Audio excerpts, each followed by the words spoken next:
Welcome to our webinar today called Eat Local, the new South Island Farm Hub.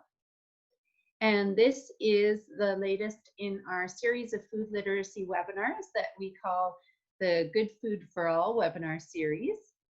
My name is Janelle Hatch, and I work with CRFAIR, the Capital Region Food and Agriculture Initiatives Roundtable, doing food literacy coordination work in the Capital Region.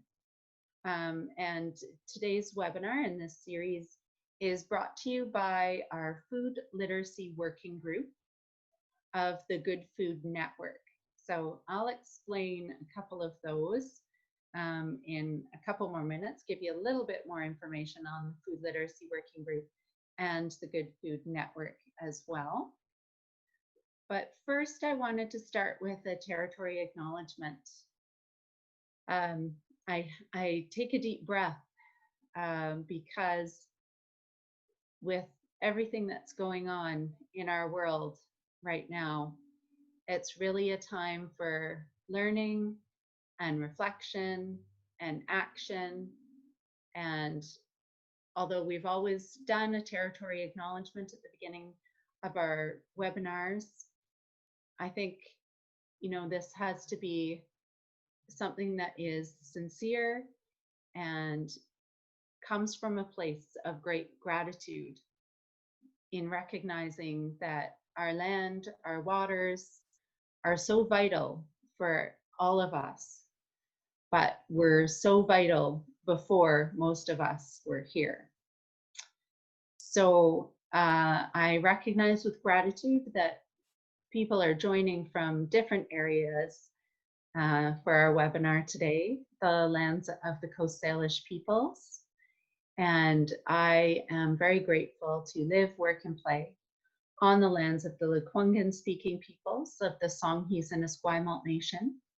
And I'm a white settler on these lands, and acknowledge and am grateful every time I am outdoors in this beautiful place that we live and that many of us call home.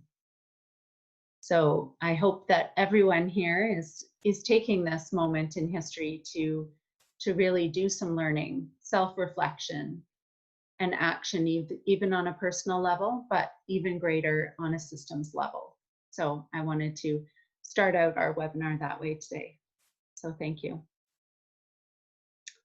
So just to give a little bit more information for you on our webinar today, everyone is in listen-only mode as it is a webinar, but we do want this to be not as formal of a webinar as we have done with other ones. It's going to be more of an interview style. So I'll be asking our guest, I'll introduce her in a moment, questions, but we also want to hear from all of you. So please do make use of the Q&A and the chat box, and we'll try and monitor for those questions.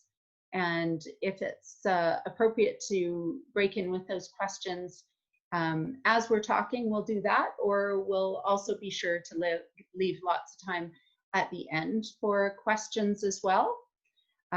So please don't feel like you have to stay silent. Just use your chat and your Q&A as we're going through today. So that. And I also wanted to quickly say thank you to Em, who is behind the scenes today from CRFAIR, who's hosting the webinar and helping with all the technical side of things today. So thank you, Em. And also to Jean and Sonia, the other members of our working group who put together these webinars every 2 weeks. So thank you very much to both of them as well. So just to give you a little bit more background, the Good Food Network, who we are is we join together numerous organizations and individuals across the Capital Region. And the shared purpose of the network is around collecting and aligning our efforts and work together towards a healthier, more sustainable food system. And our food literacy working group is a part of the Good Food Network. And And we are also a collaboration of individuals and organizations working together to support all kinds of food literacy efforts across our region. And food literacy has a lot of light has been shone on food literacy, I believe, lately since the pandemic. So it's great opportunity around food literacy and for all of us to be learning. I know I'm constantly learning more about food systems, where our food is coming from, and we'll be talking a little bit about that today. So I'm excited about that. Some of you may be wondering too, if you haven't heard or aren't as familiar with the term food literacy, and I know some people aren't as much, it is something that just has come more fluidly over the last couple of years. So our working group uses this working definition. Food literacy includes food skills and practices that are learned and used across the lifespan to participate within a complex food environment. Food literacy also means appreciating the social, cultural, economic, physical, and environmental factors related to food. So, whoa, that's a lot. But it is a complex system that brings food to us. So, and happy to have our guest, and I'll introduce her to you now. Actually, no, I won't. I'll just say one more thing first, and that is to invite you to join us for our next webinar. Our timing is going to be a little bit different because 2 weeks from now is actually July 1st. So we're not going to hold our webinar on July 1st as it is a holiday. So we've pushed it to the next day. So the following day, Thursday, July 2nd, 4 to 5 p.m. And it's going to be a really interesting topic. So we're calling it Restaurants in the Time of COVID.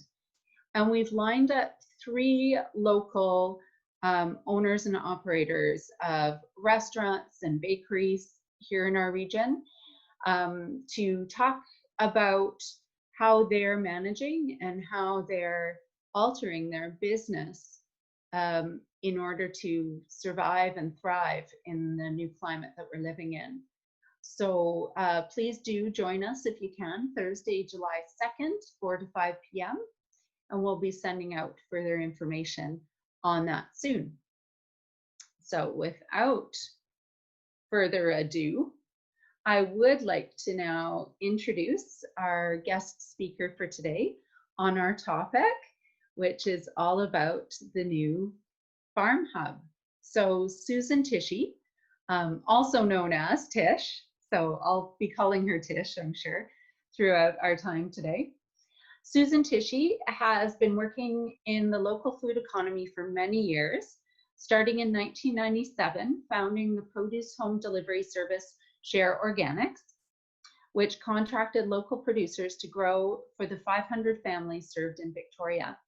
Tish, along with a technology partner, developed an online platform to manage home delivery services around the world. 4 years ago, she retired from the business world and began working with CRFAIR to look for ways to build the capacity of our farming sector.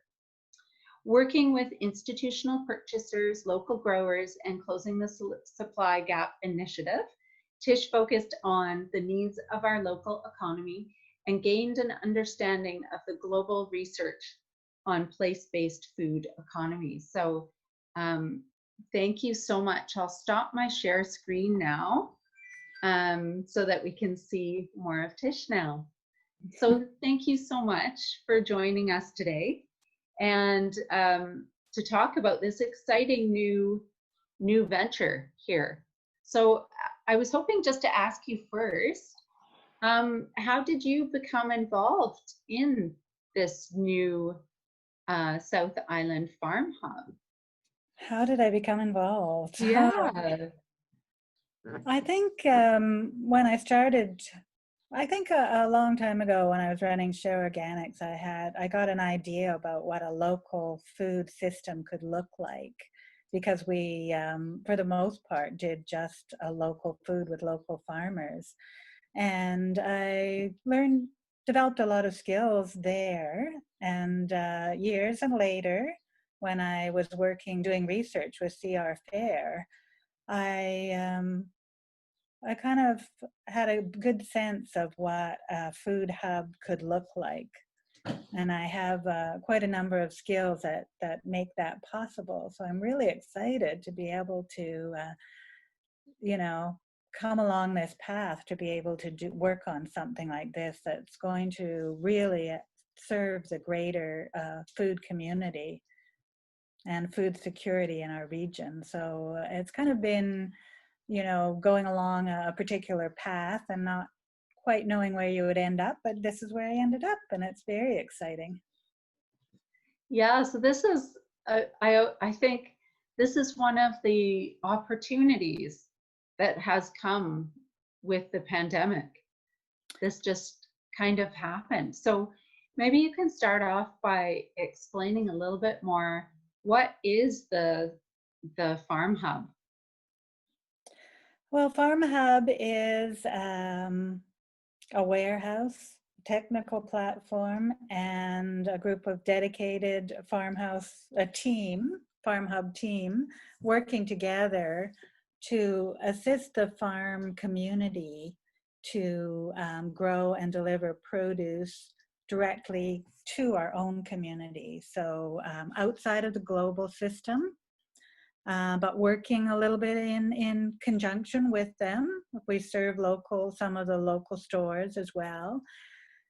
But getting fresh local produce as directly as possible into the venues where you shop is our main goal. And there's difficulties and obstacles to that are sometimes a little bit surprising. So yeah, we're getting there. Can you elaborate maybe on some of those challenges and why we don't see more local within our grocery stores? I remember last summer at this time of year looking for local berries in some of the larger retail stores and not finding that many. And one example was going into a store and there was local berries there, and I was really pleased about that. When I took it up to buy them and check out with them, they didn't really have a code for them. They weren't in their system, the big computer system. They weren't in their inventory in the same way as that other things were in their inventory. So it's a lot of work for the larger retails to incorporate a small farmer or even local produce into the system. So that was quite an eye-opener around that. I think the two different scales, our farming scale is quite we have small to medium scale farmers for the most part. And the amount of berries, for example, that they might need would far overreach the capacity of one farm. But when we put them all together at something like the FarmHub, then we have the volumes that they might require and the longer growing season that they might require that could fit a little better into their system.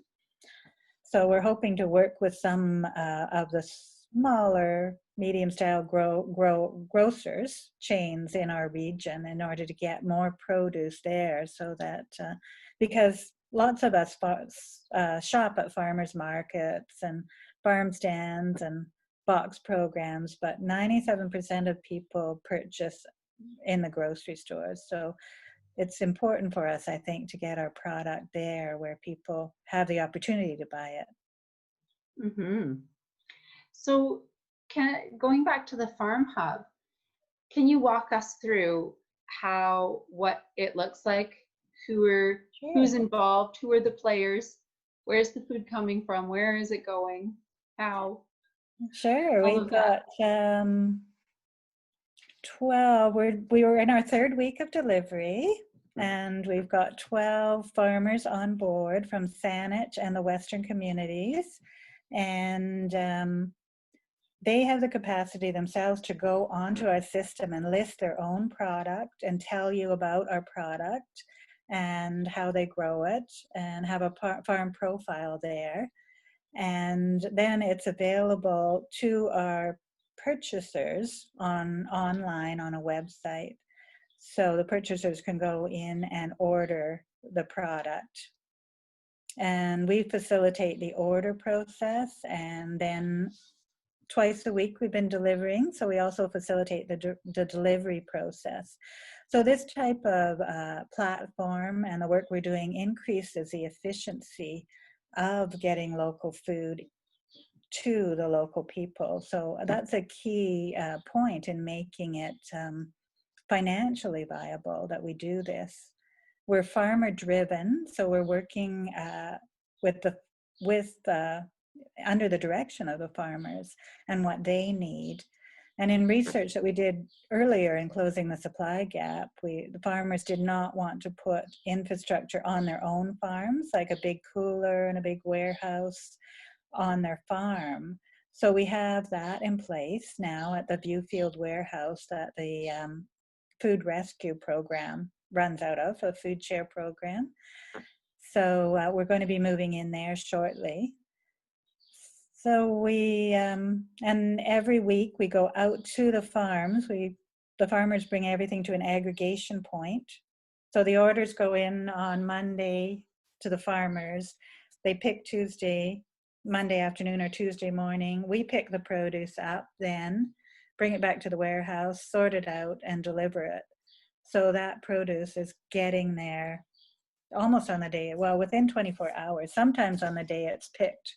Last Monday, you might remember, rained very heavily, and we had orders for strawberries. So the Dollywall family out at Ocean View Farms was picking that produce Tuesday morning when it had dried out, those strawberries. So it's very, very fresh. So we're excited to do that. The farmers are excited to have us pick up. They don't have to bring it into town, and that gives them more time to grow. So we're listening always to what the farmers need. And right now they need us to sell their product because they've got produce in their fields that was destined for the restaurants. It's going to be interesting, Janelle, to talk about that next week because they've really been suffering. And as a result, the suppliers, and lots of them buy local, have this excess produce. So we're really excited to get that sold to our customers. So some people on today might not be aware that much that our local farmers really counted on the restaurants really to be a main purchaser of their produce. Do you have a sense of how much? Like how much usually went to restaurants? Sometimes 30 to 40% of their sales. Right. So, we have a large group. The Island Chefs Collaborative, for one, are a group of chefs that are particularly interested in local food. And they've been huge supporters of the farm community, working with individual farmers. Mm-hmm. Some of them now are really experiencing the benefits and the efficiencies of the FarmHub, in that they're able to go onto our site and purchase from multiple different farms. So the efficiency for them is one purchase, one order, one payment. Mm-hmm. So it makes a difference for them. We have a number of small, farmers also have individual relationships with these restaurants, and we have a number of other distributors, farm cooperatives like Saanich Organics and Halliburton Farms that are already distributing to restaurants and have relationships with them. So our goal is to build new relationships with new customers, and so we've been really excited with the rapid relief funding that we received, because that opened up a whole new group of purchasers that we hadn't been able to serve before. So that's been really a positive for us as well. I was going to ask you about that because you had mentioned that you have 12 farms right now, and then it's being aggregated at the warehouse and then going out to purchasers. Who are some of those purchasers? You mentioned the Island Chefs Collaborative and some restaurants. Are there, who else is benefiting from that food right now? Well, yeah, we did receive rapid relief funding. We'd been planning to do some kind of, I had identified distribution and infrastructure as an issue in our food system, a missing link in our food system. So we'd been talking for a number of years about filling that gap and what that would look like. But when the COVID pandemic came and restaurants shut down, the farmers were very concerned about what they were going to do with this product in March that was already planted for the restaurants. So they were quite concerned about that. And we met as a group on Zoom, and they gave us the go-ahead to just get it done. So we started the FarmHub, and then we received the rapid relief funding. And what that did was give us the capacity to scale up more quickly than we had intended, which was important in these times. And also there was a donation. Part of the donation also included what we're calling farm bucks. And these farm bucks were donated money allocated to individual nonprofits and charities that are serving the most vulnerable populations who can't afford food at this time. And those numbers were growing, of course, as we know, with COVID. And so these nonprofits or charity groups are coming on board now with FarmHub, and they're able to purchase local food and use their farm bucks to cover part of that, the cost of that food. So the farmer gets the price they need to grow and keep growing. We're supporting them in these times where their businesses might have failed for not being able to sell their product. And it's such a win-win because, people in need get to have this wonderful, beautiful food, more nutritious food, I would say, and fresher. So, and food access is a huge issue with food security. How do we feed everybody, and no matter what their financial situation is? So was such a great win-win. That was really exciting, and it's helping everybody, the charities and the farm businesses themselves. So yeah, so we have funding there, and there was also funding through the school boards. So feeding our children is the other piece, and the school boards are going to be coming on in September in different ways through their different programs, and we're just working out the details about that. But yeah, some I'm not sure about exactly which programs are going on in which school districts, but it's for our whole region, and we consider our region the Capital Regional District, so right out to the Gulf Islands and out to Souk. So that's been great. Or probably stretch to Port Renfrew, I would imagine. Yes. Yes. Yes, it is actually, because there's a farmer in Shirley, actually, that's growing out there. So it's interesting, the global system, everything gets aggregated in one spot and then is sent back out. So even Vancouver Island produce that you might see in a large grocer often goes to Vancouver and then comes back here to be sold. And it's about their inventory systems, it's about efficiencies of scale and things like that. But for our farmers, say out in Souk and the Souk Food Bank, they don't want their produce coming into town and then going back out. We all know that. It seems silly. So we're really excited that the farmers and charities have said to us, we want to do it differently. We don't want to do it that way. We want to have our own produce in our own food bank. So the software technology platform that we have is very farmer focused, and we're going to be able to do that. So our trial of what I've been calling a satellite hub satellite farm hub, there might be a better word for it, is going to be starting pretty soon out in Souk. So we're really excited Oh, about that. Yeah. oh, that's exciting. So yeah, so things won't even have to come into the warehouse No, in no. Esquimalt. Okay. But they'll still be able to do the, we'll support them through the ordering process in the storefront and offering their product. We'll be able to give them all they need to get the food to the right place. They'll have to move it there themselves, or the food bank will pick up. They have to figure that piece out. Similarly on Salt Spring, when the school starts ordering, they're hoping as well to have be able to have a hub, satellite hub. It would be virtual essentially, but just matching up the producer and the purchaser. Right. Yeah. Very exciting. So you mentioned 12 farms on board right now. Do you anticipate more farms getting involved? Yes, we have 20 on our list, and so far, and they're coming on board as we need more variety at this point.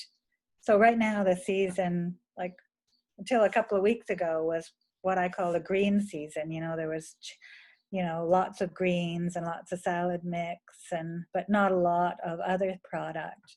Now we're seeing more of other product, and that's just going to grow. The varieties that we have is just going to grow. So we just had one of our farmers that wasn't onboarded yet call us to say she has broad beans. So we're thinking, great, well, we'll get you on board and selling those next week. So yeah, so it's a gradual process so that we can build capacity. We've had 3 weeks of distributing, and we've learned a lot with a smaller group of people. And now we're feeling pretty ready to move forward and encourage more growers and find more purchasers. So some people on this call might be wondering, how can I get in on this? How can I purchase some of this great local food? Is there going to be opportunity for the general public to purchase the food? How can people Well, they'll access it? certainly be able to purchase it through, restaurants and grocers that buy it. And we're going to try and market it in a way. I think one of the advantages of FarmHub is, and that the producers are participating in the process, is that we can keep the connection to the farmer. And I know that's really important to the consumer and to the restaurateurs and everyone. So we're looking at doing that and educating, in the where we meet with the public about seasonality and our region and what's going on in our region. So, but in addition to that, we're hoping, we were going to do it at early August, but I think we're going to ramp that up and offer a home delivery service earlier. So I think we're hoping by mid-July we'll have a home delivery service. We're going to start with offering a set produce box. And the reason for that is because that's the best way we can use up as much produce as we can from the farms. And by mid-July we'll have lots of variety. And yeah, so we'll have a couple of box sizes. I think we're going to have a big box and a small box and an organic box. So we're really looking forward to that and looking for people that are interested in having delivery. I know a lot of the farm CSAs have already sold out, and so this year it will be a CSA style. We're going to be probably adding on we have the capacity to add on processed goods and eggs and other things. We're really focused on sourcing food from our region. So these are your neighbors that are growing this food. It's not even coming, this point anyway, even coming over the Malahat. It's all from your neighbors. So we're excited about that, but I can see that come, later in the season, we're not going to be able to offer a box, say past October. So at that point, we'll be offering a lot of local, as much local produce as we can, and local processed goods as well. I'm getting Right. the chance tomorrow to go out to a kiwi farm. I think it's Peninsula Kiwi, and apparently the kiwis are in bloom, and we got invited out to go, and he's just getting some beehives in to help fertilize, and he's going to have lots of kiwi this winter. So we're working with farmers to crop plan and grow more for us as well, because extending those seasons, I think, is another important part of feeding ourselves. Yes, absolutely. And just interested too, because you mentioned that education piece. And so, of course, my mind jumps to food literacy. And because a lot of people, I think, still want more information on what is local, when do crops come, what can they source at different times. So how do you see the FarmHub being an opportunity to provide some food literacy within our community? I think, for one thing, our product list is going to just show you exactly what's in season, because we're not going to be offering anything else, which, is going to be a hard road to follow. But I think it's important, because the waters get muddied so easily around, what's really from our region and what's really local. So I think, we all need some clarity on that. I go to my local market and I can see what's coming up, but I don't see that at the stores, and I don't have that at FarmHub, because you have to wait till the volumes are enough so that they will show up. But we see quite a bit of work to do around food literacy. One of the issues is, like, why is local food more expensive? Our expectation is that it's going to be cheaper because it comes from our region, but it's not, and it's hard, and we can't expect it to be cheaper. So there's a lot of education around that, and why is that so? With the cost of transportation, you would think it would be otherwise, but I think it's the cost of labor, the type of farming that comes in through the global food system, large monocrop farms that aren't necessarily that that healthy for our planet, I might say. So it is more expensive to farm in a planet-friendly way, for one thing. And it's lots of hard work too. And then there's the labor issue and paying people well. We've talked a lot about, or heard a lot about that in COVID. We're talking about essential workers. These are your farmers. These are your people that grow your food and sell your food, and they're very poorly paid. The whole food sector is very poorly paid, and unreasonably so when it comes down to COVID. And where your bread is buttered. Yeah. Or whatever. I don't think that's quite the right. But yeah, I think we've seen some cracks in the global food system in this pandemic, and that have always been there. It's large and efficient, but unwieldy. It can't, and full of waste, just because it's cheaper to throw it out than to give it to somebody or get it to somebody. So these are things and values that, the local food system, when we talk about it, the values we have to feed everybody and to not waste, we need to consider those as part of the system that we want to create here. And this is just a start of a local food system that could serve us well in regular times. We have to support it in regular times, so that it's there for us when, in pandemic times. Hmm. Absolutely. You bring up so many good points there and outline some of the really important benefits to shopping and creating a more localized food system. Hmm. Something that seems to be top of mind now, like you said, Yes, with the yeah, pandemic. But like you said too, really important to think more long term hmm, and what we're working towards. This opportunity came forward, and like you mentioned, with the rapid relief funding um, due to the pandemic. However, it looks like you're trying to create something and enough of a demand on both ends, really, yeah. um, to be creating a more local food system that can continue um, long into the future.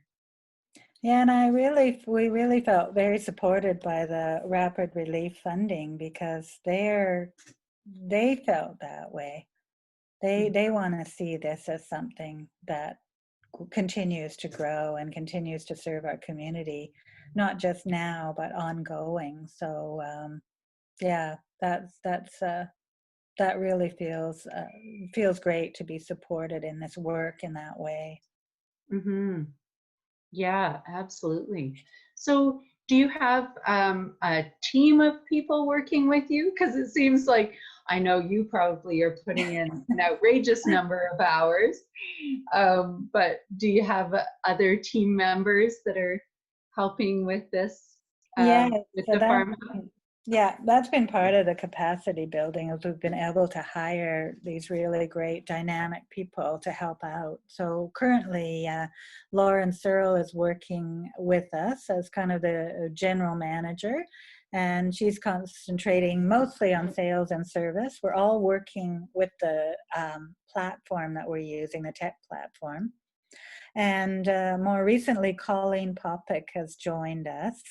She's been a farmer in the region over many years and also worked distribution for some of the small companies, Saanich Organics and Halliburton, over the years. So her connections are going to be great. And she's already proven that, and helping farmers get on board. Bringing that farmer perspective to our team has been really wonderful.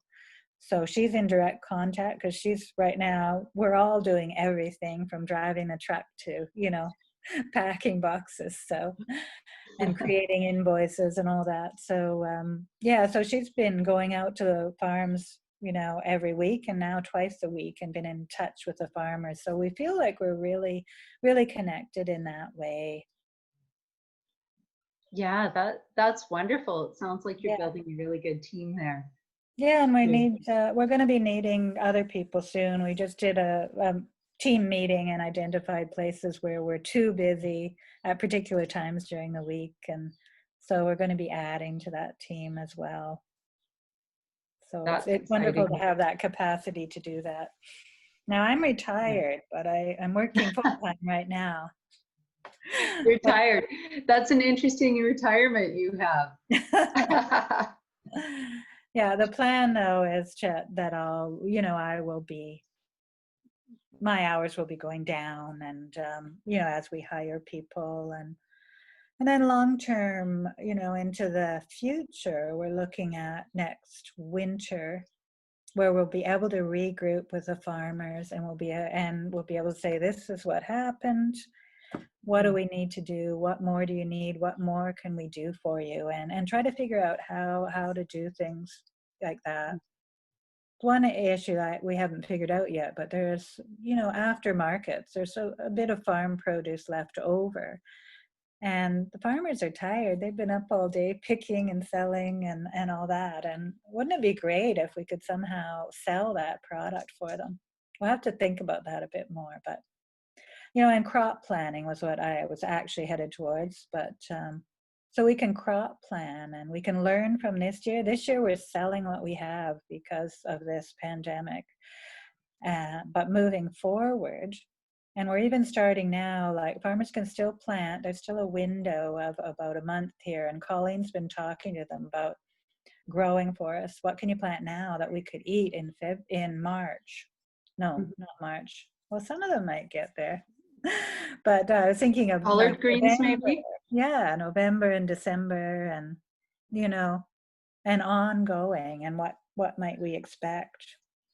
And they've proven themselves, I found, like at Moss Street Market, when it went to winter market, it's full on year-long winter market, they they started crop planting quite early in order to have product. They grew it specifically to sell, to extend the seasons. And Mhm. so that I'm hoping now they'll be inspired to do that again and grow even more for us. And I think with the box program this year, it's an opportunity for us to help the smaller farmers grow, because we can say,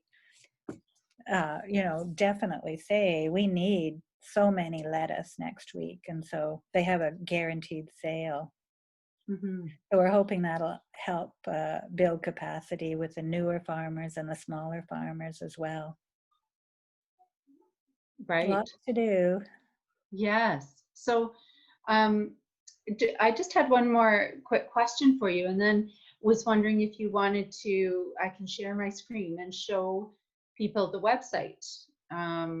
So where Sure. they can go to check out what's happening and find out updates as things move along with the Farm Hub. So just wondering, like, you mentioned all the different options. It seems like people do want to support and buy local. And there are a few options that you've mentioned, like CSAs, so community supported agriculture, that has box programs, but you said some are sold out, and markets are a little altered this year. Some are going full force, but others not so much. Farm gate sales. So you mentioned that you see the Farm Hub as being an opportunity to really broaden it out and reach new people that maybe haven't been able to source local before, and as well support the smaller and medium scale farms in being able to provide that security in sale. So is that where you kind of see the Farm Hub positioned, is um, fitting in with that infrastructure and being another opportunity? Yes, I think so. For the direct to consumer sales with our home delivery service, we'll certainly be able to do that and have the opportunity, and to provide more people with local food. Long term, we may not do boxes. We'll probably end up doing a la carte ordering, because we don't want to do what the farmers are doing necessarily. We want to do things that complement what they're doing. And a la carte ordering is hard to do without a big tech platform that we have. So that's probably where we'll head long term. We may still do boxes. People may want to do that. I think part of our niche is that we're only purchasing local, Mhm. and there's lots of supporters of local out there. But with the only purchasing local and only offering you local, you get a really good idea about what's out there and what's usable. And we were talking earlier about eating out of the box and what you can do, or eating out of your garden, and all the different recipes you can make with it, and different things you do because you only have strawberries in the summer. Or in the long term, we'll be looking at a part of our food system is the processing end of things, and preserving that food so that we can have more in the winter. So we're going to be supporting projects like that as we go along too. So that's something you want to come along on the ride on that. Yeah, for sure. I think people knowing how to preserve the harvest is so important. Yeah, Yeah. You'll yeah. also see, I Um, think, the what we're lacking, like we don't, right. in terms of our food supplies. You know, I'm Mm-hmm. seeing that already and thinking about, okay, you know, where in the CRD are we going to find enough apples to support us all over the winter? Well, we've got quite lots, you know, and there's lots on Salt Springs, certainly, but, you know, not we're used to buying from the Okanagan, and so you'll see those lacks. Not that we won't buy from the Okanagan, but not as FarmHub. But yeah, it'll be interesting to see how that goes.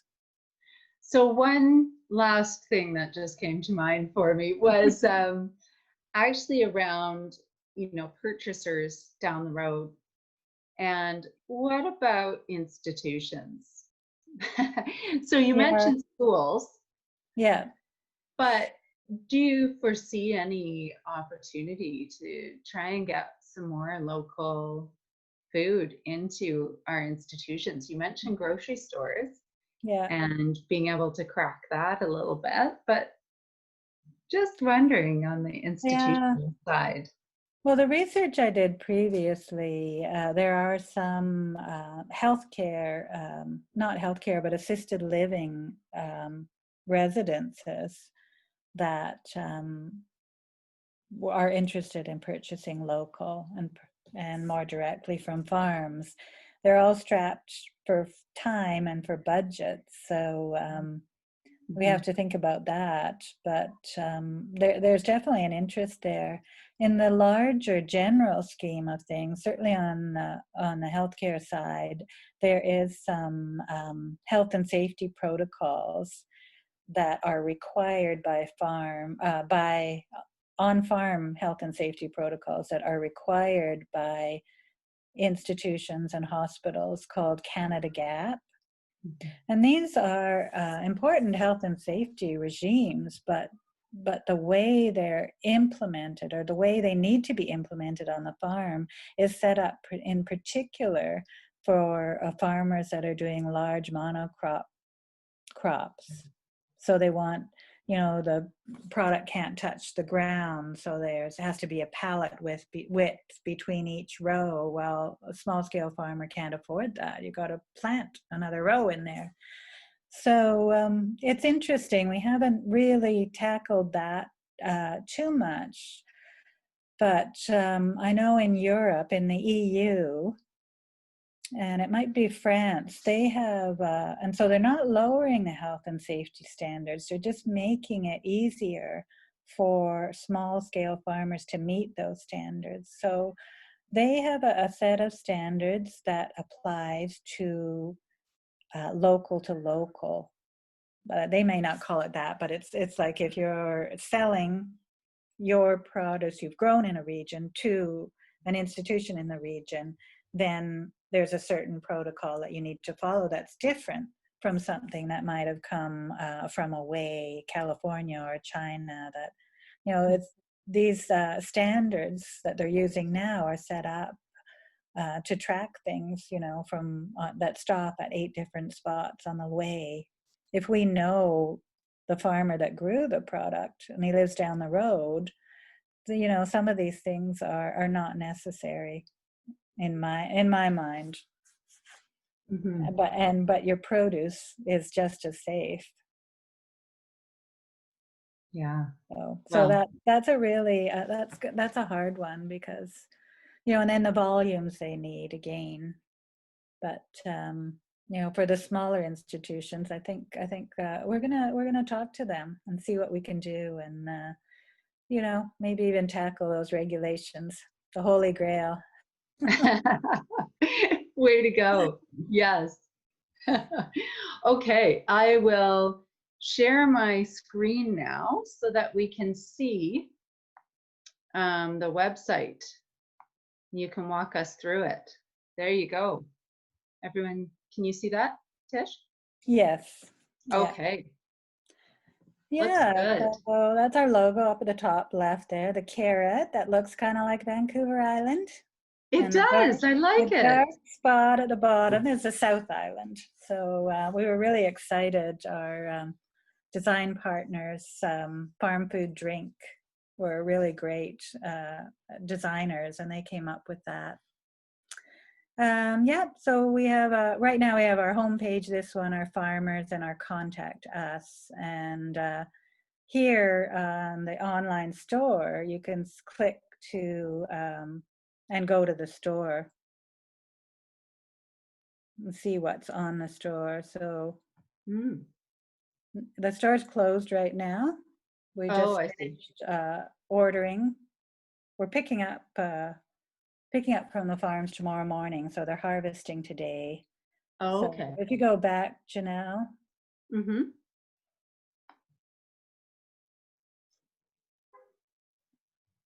To Okay, home? on the browser. No, on your browser, back to the website. I think you can probably click the logo. Okay, let's give it a try. Nope, not No, clickable. okay, I'll get that fixed. Oh, here's the farmers. Yeah, this is right on the store, and the farmers have posted some information about themselves and Oh, that's great. pictures. So that's kind of exciting. That And is.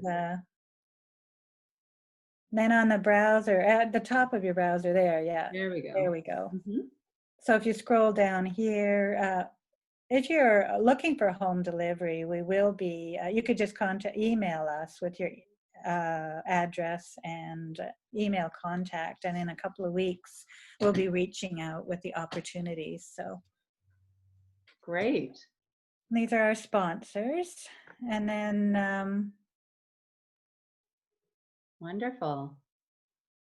so if you go to our farmers, 3 of our, we call them anchor farmers who started out with us, we have some information on them. So topsoil's down on the dock side, growing down there in bags. So Chris and North Star Organics, they've got quite a bit of product. They had broccoli, well, we've got their, now at this point in time, we've got kale and tomatoes and salad greens and eggplant. I think cucumbers are going to be coming back soon from North Star and some of the other farms like Sun Trio. Yes, I Vitality. think they are, because I've been buying from them at the Esquimalt Market. Yes, yeah. Yeah.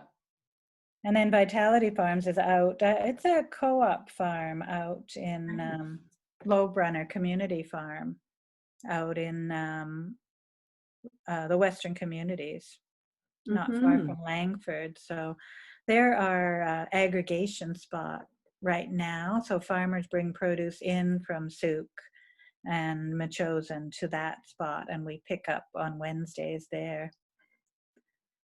That's great. Yeah. Wonderful to see. So people can just go to sifarmhub.ca and get more info. That's Yeah. wonderful. Okay. Oh, I did want to share my screen just one last time, and then I'll see if there are any questions. So if you have any last questions, if you want to put them into the chat there while I'm sharing my screen here, that would be great. And then we can, not the one we wanted. Let me see here. Okay. Yes, I did want to just share this. And then maybe M, because now I can't see the chat. Let me know if there's any questions that come in. But I often forget to share this at the end of our webinars. This is just where to go for further information and how to contact myself or M with CRFAIR about getting on the mailing list for either food literacy. We have a specific food literacy mailing list, and as well for the Good Food Network. So yeah, if you would like any further information, that's where to go. So I'll just see here if there's any, nope, no questions. Okay, at this point. Great. So do you have any last things that you wanted to share, Tish? Before we just do a wrap up for today? Sure. Yeah, I just to say that over at the Viewfield warehouse, it's pretty exciting when you think about the Good Food Network and what we want to do around food access. We've got the recovery food program, you know, food literacy, all kinds of things going on around that, including what we plan to do. And then the local food economy, the food distribution network, or food security distribution net, aspect of what's happening there is going to be also supporting local processors and, you know, just helping the local food economy. So it's a pretty exciting place. We're going to be moving in there. The renovations are just about done. So and that'll allow us to start our home delivery. So we're excited. That's great. Thank you for mentioning that, you know, it's kind of an overall food hub as well as farm hub there. Yeah. In all those different aspects that feed into supporting a more vital, healthy local food system. Yeah, that's very exciting. And you had mentioned just to look forward to the next 2 webinars that we have upcoming. So one is restaurants in time of COVID, which is July 2nd, like I mentioned. And then the one following that, we do have one more planned right now for July 15th, and that's on reducing food waste. So talking more about reducing food waste, but probably from a couple of different standpoints. From the home, how you as an individual can work on that, and then we will have someone from City of Victoria who's very much embedded around food waste and the Love Food Hate Waste campaign that they've been doing through City for a couple of years now. So that's upcoming July 15th. So we do plan to continue on with our webinar series because like Tish was saying, the food literacy piece really does tie in, and it's an important part when looking at those aspects of local food economy and bridging with as well food access and equity also within our region. So thank you so much for joining us today, Tish, and giving of your time. I know it's very exciting to hear all that's happening, and I hope that everyone will check out the website and continue to follow along as things progress. Yeah, so thanks for the opportunity. It was fun. Okay. Thanks everyone for joining, and take care, stay well.